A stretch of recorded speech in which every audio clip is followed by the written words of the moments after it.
adjustments? Have you made those going forward this week? Just in certain situations.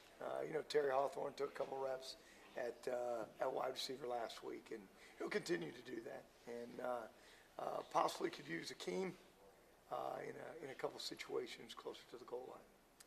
He can make some room, I'm guessing. He's a big boy. He can do some things. So, with the injuries to Terry earlier in the season, we always had talked about moving him, and he's been healthy. So, let's get Terry out there on the football field as a wide out. And Akeem just trying to find a little bit more girth, some big boys that can help us in short yardage situations. Does Akeem like doing that, I'm guessing? Oh, yeah, big smile. And Akeem, he got a big old smile. And what about Terry? Is he still a natural at that position? Does it come easy, or is there a transition? It does, but like in anything, I think the more the practice, the better off you're going to be. And the reason that we just haven't been able to utilize him more this year was due to some injury problems. Seems like Purdue's found a quarterback in Marv. What do you see out of him? Well, we played him 2 years ago, so, and I've known Robert Marv for quite some time because I was at Ohio State when he was down in Tampa and decided to go to Miami.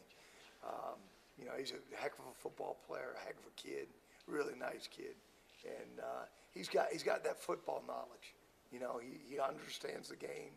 He's got a very strong arm, and you could see what he did in that last series against Iowa to drive them down to give them that opportunity with 5 seconds left to kick a field goal. I know they threw something like 60 times against Penn State, but then about over 200 yards rushing last week. Their running game, is that a new wrinkle for them from what you're seeing in the tape? A lot of the same stuff that we've been seeing. Coach Nord's been the offensive coordinator there for quite some time, and I know he's ill now, and I respect that. But I see them trying to be just like every team likes to be. 50-50 as much as you possibly can, and they've been able to utilize the run a little bit more. Saw them use Bolden quite a bit to the outside against Iowa. Yeah. What are some keys maybe to try and slow that outside rushing game Well, they down? run what we call the truck play, where they're pulling the big lineman outside, blocking down, pulling the lineman outside. So, you have to definitely have edge support, when you're playing that. And, those types of running games that they get outside the edge or definitely slanting towards that side of the run. Heard Marv's playing pretty much on one knee right now. Yeah, now he hurt that knee against Toledo 2 years ago, and it was kind of a nasty hit, to be honest with you.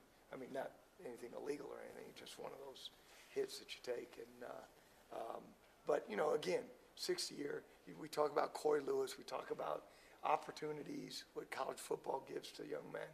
This is just another opportunity.